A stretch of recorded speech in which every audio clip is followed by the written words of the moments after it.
You may have realized that being healthy feels different than it did in the past now that you're over 50. If you want to maximize your health potential but don't have time to read through overwhelming pages of Google links, this is the show for you. Welcome to Healthy Tips After 50. We love doing the research, finding solutions, talking to health experts, and learning what works and what doesn't. Now, your host. She spent the last 25 years dedicated to feeling her best and is here to share her best findings with you. Susan Rosen. Hello, everyone. This is your host, Susan, and my guest today is Dr. Paul Kolodzik. I think I got that right. Okay. And can I just call you Paul? Yes. Yeah, you can call me anything. Good. Yeah. Well, no, we won't go that far. But Okay. and Paul has been working with a lot of people around weight and losing weight and diabetes and all of this. And I'm going to let him give us his little history and what he's working on now. So welcome, Paul. Good to have you here. All right. Thank you very much.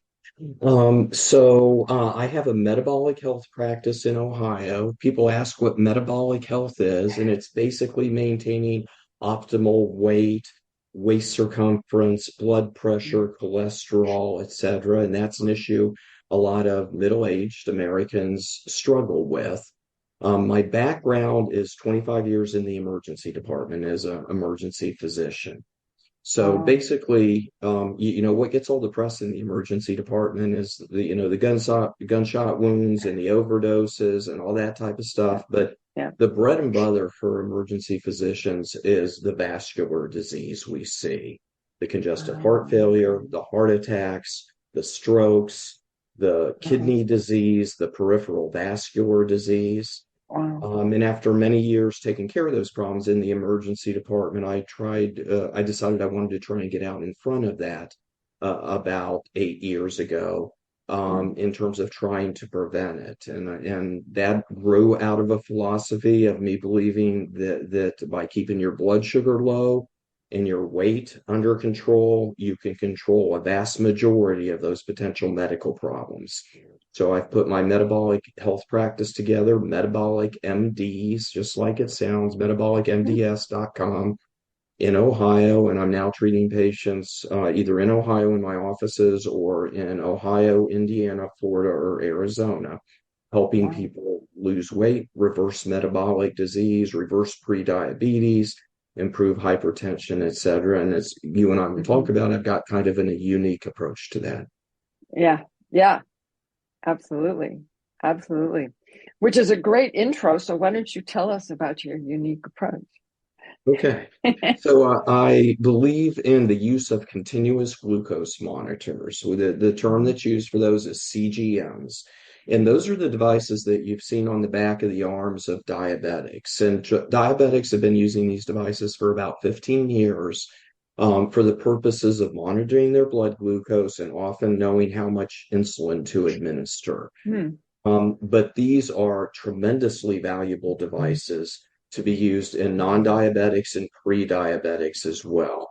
And the reason that I believe they're so valuable after using them over the course of the last 5 to 7 years is that people can use them to evaluate what's going on with their blood sugar 24/7. You get a 24/7 real-time readout of your blood glucose using these devices. And that can help guide your diet in terms of a low-carb approach. And I've just had a lot of success with helping people lose 25, 40, 60, even more pounds. And more importantly than that, helping them get healthier. People reverse prediabetes, reduce insulin requirements if they're diabetic, etc. Yeah. Oh, no, absolutely. And it makes life a lot easier when you're not carrying all that weight around. Absolutely. I mean, the excess weight, again, over 30 years in the emergency department, what I learned is that what leads to the greatest number of health problems is excess weight and high blood glucose. And can I go through the physiology of this a little bit? Sure. leads to high Sure. weight. That'd be Okay. interesting. Yeah. So Yeah. You're I'm gonna talking give to you to a geek on all this all kind of right. stuff. So Good, that's why good. I do this podcast. Yeah, yeah, yeah. And you do a good job of it. I've listened to a Oh, number thank of you. them. Oh, thank So, you. so the historical issue here is that we were all told in the 1980s that fat was evil, that we had to reduce our fat intake at all costs. The food pyramid came out, and we were told that we just needed to eat heart healthy foods with no fat, which basically translated means carbs. We needed Yeah. to eat a lot more carbs, and we needed to avoid fat. We hadn't eaten that way for generations in the US, and even if you want to Yeah. go back thousands of years. And so, literally, for the first time in history, nearly overnight, the American diet went from 50% fat, 25% carbs, and 25% protein Uh-huh. to 50% carbs, 25% fat, and 25% protein. And I believe it's unmistakable that that's when the epidemics of diabetes and obesity took off in this country. If you follow the curves from the early 1980s Uh-huh. on, it's a direct result of the food habits. And then, of course, I'm not going to be a conspiracy theorist, but the food processors kind of jumped on the bandwagon of the least expensive food to make is seed oils, which is the worst kind of oils, corn oil and Yeah. soybean oil, Yeah. sugar, and refined flour, high carb foods. And so we went and followed the food Um, pyramid, and we started eating processed foods, and the rest is history, such that now 60% of middle-aged Americans are overweight. And so my goal wow. in life is to help people address that excess weight and the metabolic disease that inevitably comes with it. Mm-hmm. Oh, yeah. Yeah. Yeah, that is kind of interesting because what comes to mind is because as told you when we were talking beforehand, I mean, I was a fat little kid, and a fat teenager and a fat undergraduate and then lost weight.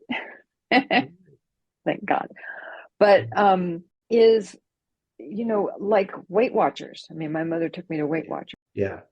right? So yeah, so this is my opinion, and I'm going to go back to the physiology a Hmm. little bit, and then I'll explain Well, why. they've I changed. They've changed as well. a But back little bit, yeah, then, yeah, they have changed a little bit because they followed a lower carb approach. That's how they've changed. Yeah. yeah, Um, but the physiology is this, is that when you eat, and I'm not saying carbohydrates are evil, but they really need to no, be, I think, limited in the diet. An interesting they side have a fact. place.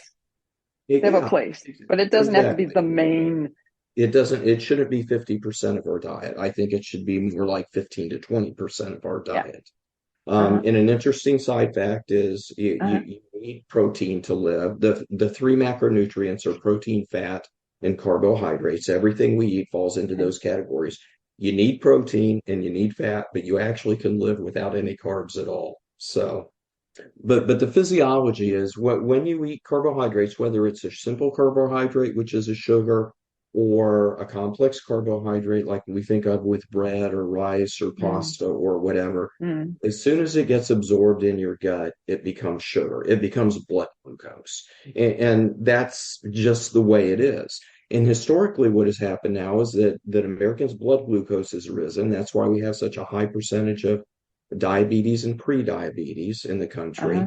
And when that Mm-hmm. blood sugar rises, then the organs try and take that in. I'm not going to try and get Mm, too technical here, but the pancreas releases insulin, mm-hmm. essential organ releasing an essential hormone, and the insulin is kind of the key in the lock to allow Okay. that blood glucose into your cells. And when I say cells, I'm going to ask you to think muscles in general because it's one of Mm, the largest organs we have.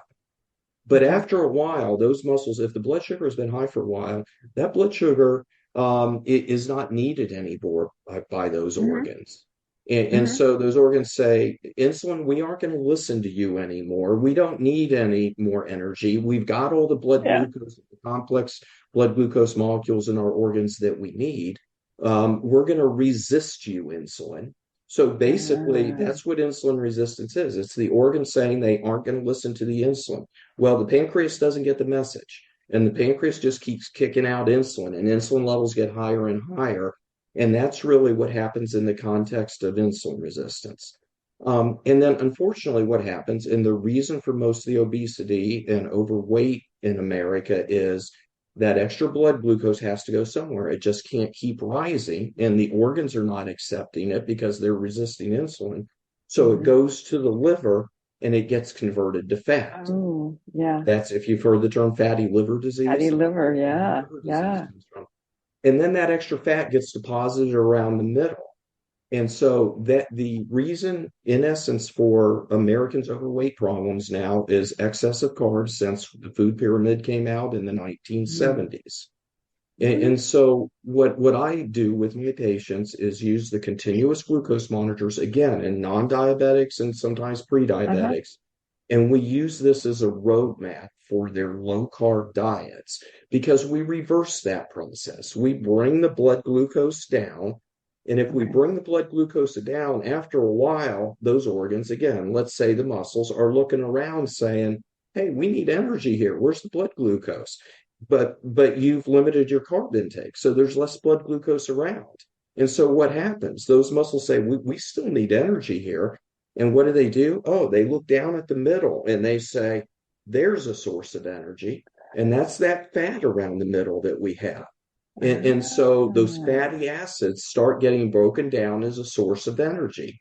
And that's how you effectively lose weight on a low carb diet. Now, if you get in a very okay. aggressive low carb diet, you get into the keto range. If everybody's Right. heard of Yep. the keto Yep. diet, Been there, and done that. ketones, Thank you. Yeah. yeah, yeah, ketones are a breakdown product. Yeah, most of my patients don't go all the way to keto. We just focus on low carb, but ketones are a breakdown product. If Hmm. I can, the simplest way to think about this, and I use this analogy with my patients, is think about the bear before the winter time. The bear is out in the fall and it's foraging for berries and roots. And it really, what it's doing is searching for carbs and it's driving that blood glucose up. And those organs inside the bear are saying, we've got plenty of blood glucose. We don't need any more. So same thing happens. The extra blood glucose goes to the liver, gets converted to fat, and the bear fattens up around the middle. Well, the bear goes and sleeps for 4 or 5 months and it lives off the fatty acids we were just Yeah. talking about. Yeah. But we don't do that. Most Americans have muted our fingertips 24/7. So we just Yeah. keep eating. So what I'm trying to do is kind of emulate the bear that burns all those fatty acids over the winter and then comes out in the springtime thinner. And that's Hmm. what we do with our patients using the continuous glucose Mm. monitors. Okay. Yeah. Well, I think the other point in there as well, right, is that the other part of leading a healthy life is to do something physical, Absolutely. exercise, Yeah. whatever it happens to be, which which if you want to look back at the bear, that's, he fattens himself up because he's not going to be doing anything. Right. He needs something to live off of. But then he Yeah. goes out and he exercises and kills other things and eats them or whatever that happens to do, and it all starts over And it all again. starts again. Yeah. But And, yeah, go and ahead. since you mentioned exercise, let's talk about Uh-huh. that. Okay. Okay. Okay. So my plan for my patients, and again, all my patients are middle-aged, kind of what is termed a lot of my patients are what's termed metabolic syndrome. Are you familiar with that Yes. term? Yeah. And again, it's the typical Yeah. You might overweight. want to just, yeah, just Yeah. just kind of tell people Overweight, increased waist circumference, mm, high blood pressure, high cholesterol, kind of the typical middle-aged overweight American. mhm, And so part of this insulin resistance issue, and we got to return to that in a second, but let me mhm, make the point about exercise. Part of this insulin resistance issue is that it's critical to lower insulin resistance so you can lose weight. Well, a very important approach to do that is to have adequate muscle mass. And the reason for that mm, is if you have adequate muscle mass, mhm, then those insulin receptors on your muscles soak up more insulin, and they soak up more blood glucose than they would Oh, otherwise. okay. So Okay. I'm kind of an outlier as a metabolic health doc, because when people come in my office, there's two things I work with them on. First of all is we check their cholesterol and Hmm. we look at the big picture.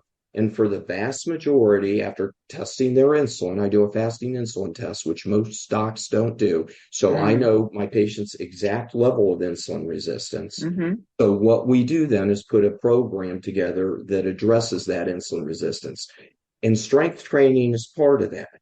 Okay. You just heard me talk about muscle mass. Very, Hmm. very important for middle-aged people. Very, very important for middle-aged women because of the potential osteoporosis issue as you get Oh, older. yeah, I know. Yeah.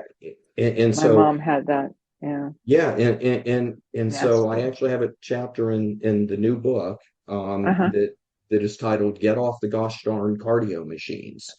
People like to go to the gym and spend their time on the elliptical and the Yeah. bikes and the cardio machines. But where the money's at for most middle-aged Americans is increasing your muscle mass a little bit so that you go Wait. ahead and soak up more insulin, and that's going to help you lose weight. So my program is a combination of a low carb diet, but the focus is Uh-huh. strength training. So you walk into my Yeah. office and you're going to hear something different than you hear from your doctor most of the time. One is the first Mm. thing is you need to eat more fat and lower carbs. Okay. Uh-huh. It's amazing how cholesterol levels and triglyceride levels don't go up when I do this after nearly 1,000 patients. Yeah.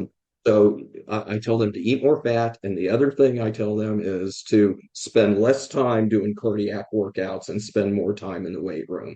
So, I'm a Hmm. little bit of an outlier in terms of that, but over nearly 1,000 patients now, it's worked great. And I think the rest of the world will come around. It's just going to take some time Oh, because yeah. medicine changes very slowly. That's true. That's very true, especially with as much money is in there now. Absolutely. I mean, this is not a let's prescribe you a statin approach. Okay. This Right. is let's look at the big picture. If I Yeah. can mention, basically we Uh-huh. talked about weight loss and what the different approaches are. There's basically two approaches. One is the calorie restriction, energy Mm. in, energy out model. And that's Hmm. basically you just need to eat fewer calories than you expend and Right. you'll lose weight. And that's true. Okay. But Hmm. I don't think that's sustainable for a lifetime. For most people, it's not. And I think the better model is the one that we're talking about, the insulin resistance model, Mm. in which basically you try and lower your carb intake, lower your level of insulin resistance, and burn those fatty acids, just as we talked about. Hmm. Hmm. Yeah. No, it's true. It is. Yeah, because we actually my husband and I just ended up going back to the gym finally. Because both of our gyms, we went to different gyms and both of them closed during Uh, COVID, yes, never to be reopened. yeah, Right. that's too bad. Yeah. So then it was like, okay, now we got to find one. Right. Yeah, yeah. Well, do me a favor So, and spend more time yeah. on the weight machines than you do on the cardio machine. Yeah, I know. I know. Exactly. Exactly. Actually, what I need to do is I need to learn how to walk Yeah, and pick yeah, up my feet yeah. Walking is great too. because I've ended up, no, I'm much better, but I've taken a few not insignificant falls Yeah, from that's not tough. picking up my feet, you Yeah. know, and So tripping. and I think muscle strength has a lot to do that. Yes. The phrase in the gym, the thing that people kid each other about is don't skip leg day. Do your leg workouts, do Yeah. your squats and Yeah. lunges, and that's part of Oh, that. yeah. Yeah. Yeah, working in the emergency department for 30 years, I've seen a lot of people fall, and some of that is just they don't have the leg strength to, if they stumble a little bit, to get their balance, or just don't have leg strength. So leg Yeah. strength is a big part of this. Yeah. Yeah. Yeah. Yeah. No, and I've been working on that because every time I fall, I lose whatever leg strength I had. Yeah. It's just like It's boom, gone. critical. Yeah. Yeah. Yeah. Yeah. It's interesting. It's interesting. Yes. In fact, I'm still getting over some of the scabs from the last one, but Okay. Anyway, so I was thinking, I think the other issue with going to a gym or whatever is that a lot of people just always do the same things, period, whether it's the right things or the wrong things. Yeah. They don't switch things up at all, and they don't want to pay. I'm saying this from my own personal experience, right? You don't necessarily want to pay for somebody. You're already paying for the gym. You don't want to pay for somebody to coach you, right? Yeah. And it becomes this round and round and round and round, and you're not getting off and doing the other things. Right. And we work on that with our patients. I work with a personal trainer, nutrition coach, and we set up rotating workouts so people can get there. Can I tell you a little bit about what I do with the new patient when they come in to see me? Sure, that'd be great. Okay. So my patients a lot of times self-select because they're a little bit overweight to begin with. They might have diabetes that runs in their family. They may be concerned about some metabolic health issues. So the first thing we do is bring them in for a couple weeks and we measure their baseline studies. We see where their cholesterol is, but most importantly, we see what their insulin level is. And we calculate an exact level of insulin resistance on them. And then we put a continuous glucose monitor on their arm. And I say to people, don't change your diet. Just, eat like you normally eat. I want to see where you live in terms of your blood glucose patterns. And then they get to follow their blood glucose. Basically, I should describe the CGM in more detail. Yeah. So it's a device that goes on the back of the arm. It puts a very tiny filament under the skin. The filament equilibrates with the blood glucose in the capillaries in that area. And then the sensor on the back of the arm transmits that data to a smartphone app. And so 24/7, you can see exactly what your blood glucose is. So we put this on, and a lot of times people that come to me because they want to lose 25 or 30 pounds, all of a sudden realize their blood sugar is spiking to 180. They're pre-diabetic. Wow. They're spiking to 225. They're actually diabetic. And so, as one patient put it to me, once you see those spikes on the CGM, you can't unsee that. You know what some of the food you're eating is doing to you. And it can be, and it has been life-changing for a number of my patients. Good. And then they come back and we talk about their data, we talk about their level of insulin resistance, and we put a plan together, which includes a low-carb targets, getting adequate protein, of course. We include some intermittent fasting. That's an important tool to lower insulin resistance as well. And then strength training as well. And very occasionally later on with the patients, I'll use some, I'm sure everybody's heard of the new FDA-approved weight loss medications that have been in the press lately, Ozempic and the like. Very occasionally, I'll use those in patients that get a stall as well. But most of the focus in my practice, and again, I see patients in Ohio, Indiana, Florida, and Arizona, it is to focus on lowering the carb intake, doing some fasting, lowering insulin resistance, increasing muscle mass. And it's really a very good program for people in terms of, progress over a period of time. And quite honestly, one of the reasons I'm doing this after spending years in the emergency department is it's very satisfying. I mean, when you see a teenager lose 70 pounds and their family history is full of diabetes and you know that they have altered their life, or when you see somebody that loses 60 pounds and now can do activities with their family that they couldn't do it before, and that their future health is going to be impacted by that. It's very satisfying. Oh, no kidding. Yeah. It is interesting too, because everybody's got like their own story of how they ended up that way. Yeah. Right. The details, the overall where you started and where you end up are similar, right? But the trip, the journey the journey is so different for different people, and it usually has something to do with your family. I think it is, and we look at that because the approach I take there's got to be some Uh-huh. family buy-in on this. Yes, they have If to be you try to supporting get, you. yeah, yeah, and it's very important. We have families come in and we just kind of talk about what the plan is. Most of my patients have their spouses, or Oh, even good. teenagers join them in this Yeah, effort. But once the goal here is not a diet. The goal here is a lifestyle right. change. That's right. Yep. And when you're doing the things that we just talked about, you're limiting your carbs, you're doing some intermittent fasting, you're doing some strength training, Hmm. then that actually there's an evolution that takes place in people's minds. They don't think about looking at a dessert menu anymore. I Yeah, mean, right. once maybe in a great while for a special occasion, but they don't think about the bread before dinner. They just push it out of the way or say to the waitress, "No, thank you," because they feel so much better. One of the issues with blood glucose is not only that it's high, but its variability. Okay, Mm. because what the typical thing is you eat a fair number of carbs, your blood sugar spikes, then your insulin gets released, and then the insulin overshoots the mark and your blood sugar drops. That's the Mhm. infamous sugar crash that people Okay. experience. Okay. And it leads to fatigue and brain fog.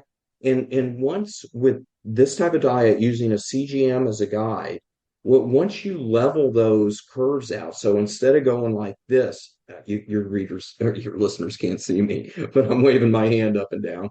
Well, some And of them can. I do post a okay, video, so oh, there you you go. post a video. Okay, Yeah. okay, good. Well, I'm glad you told me that. But once you even those out, people Uh-huh. feel so much better. Yeah. And it really, I mean, it impacts energy significantly. And then, obviously, it improves, issues like high blood pressure, symptoms of, for example, fatty liver disease, which can cause abdominal Mm, pain, gastroesophageal mm. reflux. People sleep better. I'm not saying it's a panacea. I'm not saying it's, No. a magic approach, but I really think that people's lives can change by following this kind of approach. And when they evolve to a lifestyle change like this, they don't go back because they feel so much better.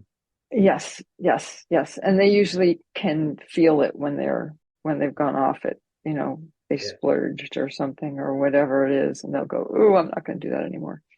right, right. Yeah. Um, so I outlined this. I got to put a plug for the book in, which I haven't done yet, right? So, and Right. since it's visible, since people can see it, this is it. Ah, okay. So it's called the Continuous Glucose Monitor Revolution, Uh-huh. for non-diabetics. And again, because diabetics have used these devices for a long time, but non-diabetics have not. And we kind of go through in the book, the early chapters are the whole history. It starts really with when you go in to see your doctor every year, a lot of time your doctor doesn't have time to address the types of issues that we're talking about right now. No I can kidding. see by the Or expression anything on else your for that face. matter. Yeah. Well, so I'll give you a Unless little it's history. extreme. Yeah, I'll give you a little history on that. So when I got out of medical school, it was still back in an era where doctors were just joining small private practices or even hanging Yeah. out a shingle on their own. They were Yeah. for lack of a better term, they were the business owner. And Yeah. I practice sometimes in some rural areas, and these docs were pillars in their community. They knew everybody. Thank They you. delivered babies when they were young, and they took Mm-hmm. care of the same person when they were old. Yeah. Um, and um, and unfortunately now, and I'm not slamming the primary care docs, but most of them now work for hospitals or health systems, or worse yet, groups owned by private equity. And it's like 20 minutes. You got 20 minutes for your annual or semi-annual appointment. And what do we have time to do during that period of time? Well, we have time to tweak your blood pressure medicine. Maybe go ahead and say we need to add something for your high blood sugar. Right. But we don't really have time to get to the root cause of the issue. So I actually go through that Yeah. early in the book. Then we talk about a little bit about the macronutrients so people understand that.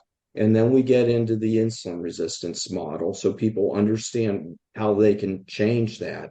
And then the prescription part of the book comes through with, let's talk about what your low carb targets should be. Let's talk about what your protein targets should be. Let's see what an intermittent fasting plan might look like. Let's see what your workout plan should look like, again, with an emphasis on strength training over cardio. Yeah. And then I have some case scenarios in the book as well.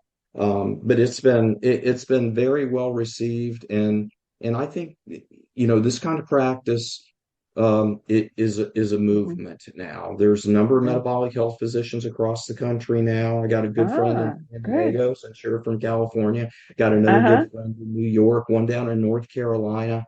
And practices like mine are popping up, and people can get this kind of help that can complement what their doctor does, but unfortunately their doctor does not have the time and sometimes the expertise to address these issues. Yeah. Unfortunately, it kind of goes hand in hand, right? I mean, I don't think it's necessarily because they don't want to. They just have shackles on them as far as how much time and their education and I got a lot of good friends that are primary care doctors, and they're frustrated that they can't do for their patients what they want to do. And I actually have a significant referral base from my practice. I mean, initially when I was doing this, I was hearing from a couple primary care docs like, what are you doing over there? And then their patients come back and they've lost 30 pounds and they're able to take them off their blood pressure medicine. Or, the one that I really get there's two things I really get a lot of satisfaction out, and that is diabetics that I'm able to completely get off their diabetic medicine. It doesn't mean they aren't diabetic anymore, but I actually have patients that we've got completely off their insulin and oral medicine. Wow. And then the other is pre-diabetics, where you completely reverse pre-diabetes. Pre-diabetes is completely reversible. The health system now looks at pre-diabetes as kind of, we'll keep an eye on it. We'll just kind of keep an eye on your blood sugar. We'll see what it looks like next year. Yeah. But in my mind, when you're pre-diabetic, lights and sirens should be going off, because that's when you can reverse it. It means you already got insulin resistance. You can go ahead and reverse it completely so you never go on to diabetes. 30% of American adults right now are pre-diabetic. 30% of American adults are pre-diabetic. Wow. And half of those that are pre-diabetic don't know they're pre-diabetic. I'm sure. And I see a lot of that in my office. Again, we slapped the continuous glucose monitor on during the 2-week trial, and people are pre-diabetic, occasionally even diabetic, but pre-diabetic, and they have no idea. And once they see the curves on the CGM, once they understand what's really on, they get motivated to change. Oh, I'm sure. Absolutely. Yeah. I'm trying to think back. Yeah. I don't remember anything about the being pre-diabetic or anything like that when I was fat and younger, a lot younger. Yeah. But that was a long time ago too. So. Yeah. But if you're overweight and you have diabetes in your family, there's a good chance you got insulin resistance going on. I don't actually. That's what's so funny. Yeah. Not funny, but you're a thin person now. Yes. Now you are. Yeah, for more years than I was fat. Yeah. Okay. But I was a fat kid. I was really a fat kid. You addressed it. Yeah. Good. Yeah. Oh yeah. No, absolutely. But actually, I'll tell you my 20-second story is I went to Cal in Berkeley. Yeah. And at that point, Cal still had a hospital where they took care of all the students, which they don't have anymore either. Yeah. And I had gone in, wonderful doctor I had hooked up with. And she sat me down when I was in graduate school and said, look, now's the time you got to lose the weight. You don't lose the weight now, you're going to be fighting it the rest of your life. Yeah. And I said, okay, what do I need to do? And she gave me a diet to follow, and it was okay enough to, Yeah. it was just healthy, right? It was Yeah. learning Good. health stuff. Yeah. So, I mean, we're talking about the 1970s, Yeah. Yeah. right? And that's Life was a when lot that, different then. Yeah. yeah. Yeah. Yeah. So I'm glad you didn't follow the food pyramid completely. No, So no, there was no food pyramid at that point. I think 72 is when it came out. It really didn't get Really? Oh, popular I until the never late saw it. I 70s, didn't see early it until 80s. like the Yeah. 80s. Well, Yeah. I'm glad you didn't see it. Because I have my patients follow the low carb food pyramid, which is basically the inverse of the real food pyramid. Ah, Yeah. okay. So what I have them do is limit carbs and Mm-hmm. target a given amount of protein, like 50 grams of carbs or less a day, maybe get 100 or 125 grams of protein a day. Mm-hmm. And then I actually don't track the fat. I mean, if somebody has a significant cholesterol issue, we'll look at it. But Yeah. I'll tell you, this is amazing. I put people on a low carb, high fat diet because low carb diets have more fat. It's just the way it is. Yeah. And their cholesterol levels don't change significantly. They might go up a few points, down a few points. I'll tell you what changes is triglycerides. Triglycerides drop often like a rock on a low carb diet. And that's counterintuitive. But the reason that happens is this, and that is that triglycerides are formed from the conversion of blood glucose to fat in the liver. That's when triglycerides are made. And if you're Uh-huh. choking off that blood glucose, if you're lowering that blood glucose, then triglycerides go down. And I've had people have dramatic drops in Wow. triglycerides. Uh-huh. And the only people that I've had that have had significant increases in cholesterol are I've had a few people over the years that have come to me that are slender to begin with.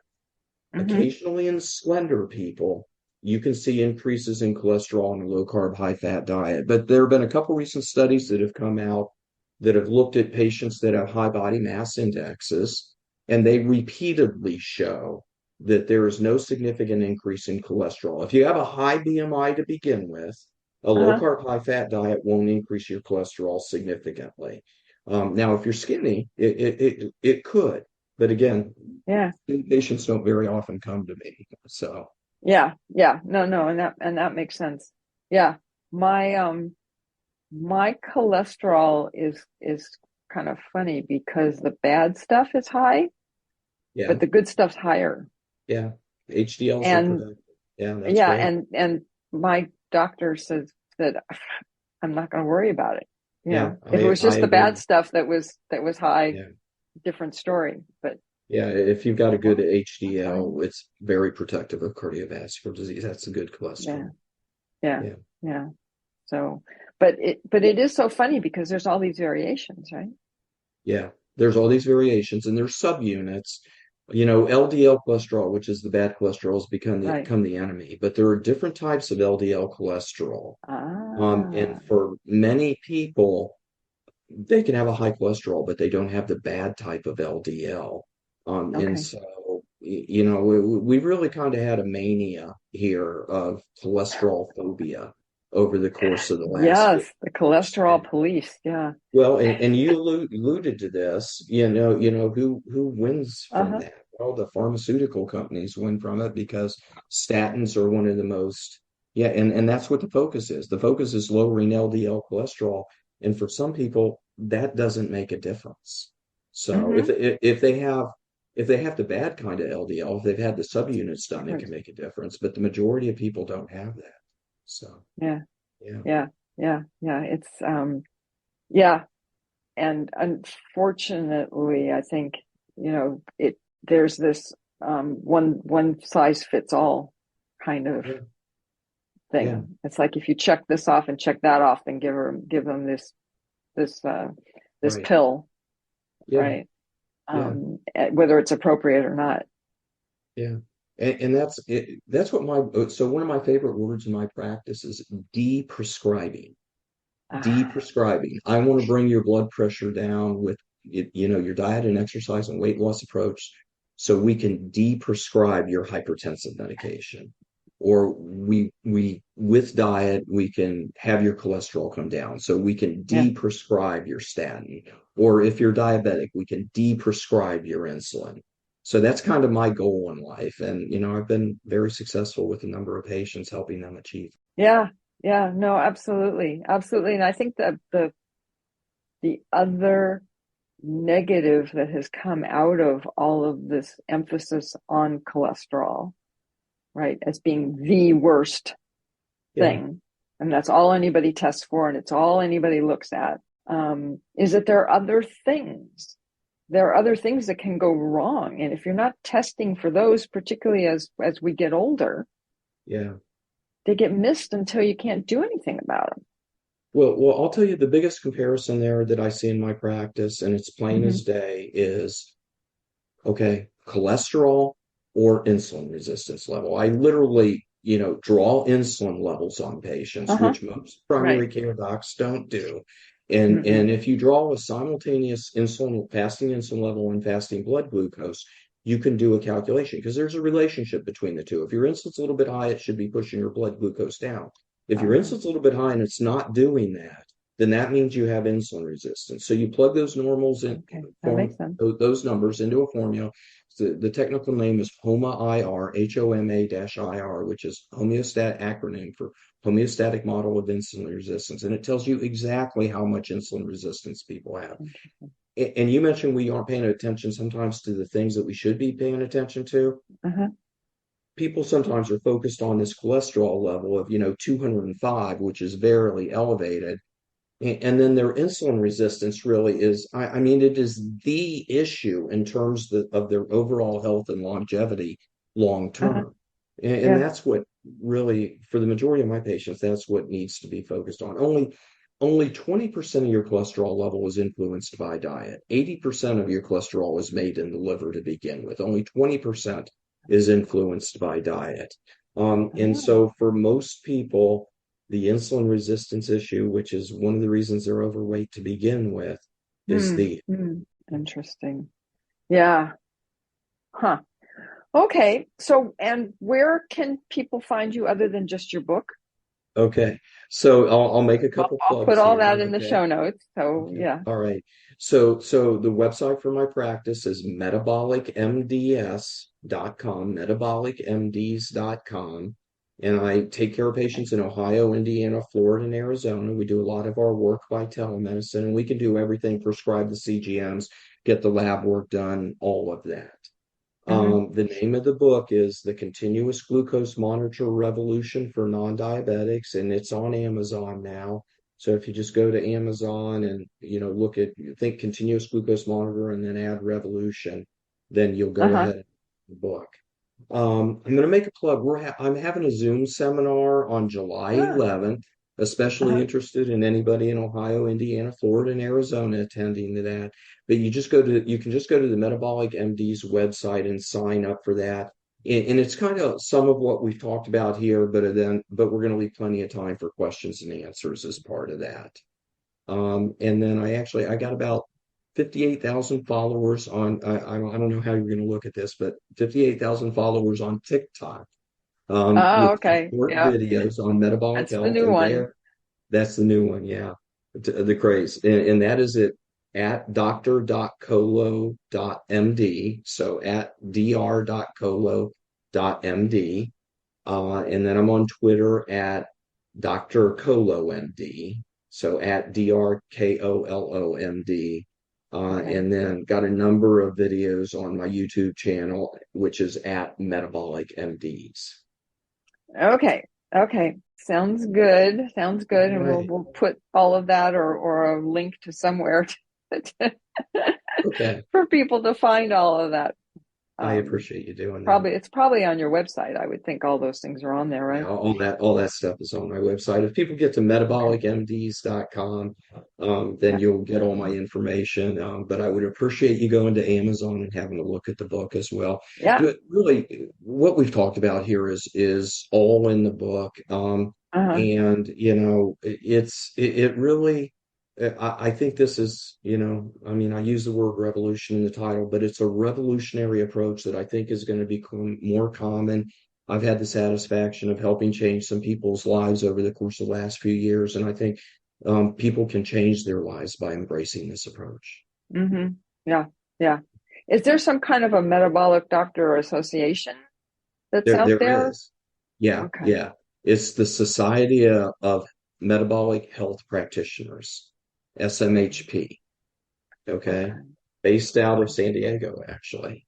And then there's Okay. a second organization called Low Carb USA. Guy named Doug Yeah. Reynolds runs it. He does a great Huh. job. So if you're interested in learning more about this kind of approach to improving your health, go to, Uh-huh. I think it's smhp.org, but Society of Metabolic Health Practitioners, or Okay. go to Low Carb USA. And there are Okay. links to all of that on my website as well. Yeah. Great. Yeah, because not everybody lives in the states that you're I dealing understand. with right now. I'm going to give you another plug though. I actually have people that so the telemedicine rules are such Yeah. that the person Right. physically has to be in that state if you're going to take care of them.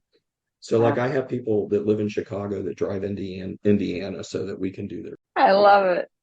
Yeah. Yeah, it's again, it's satisfying. And then when those people have big changes in their lives, Oh yeah. reverse Oh disease, yeah. it's very satisfying.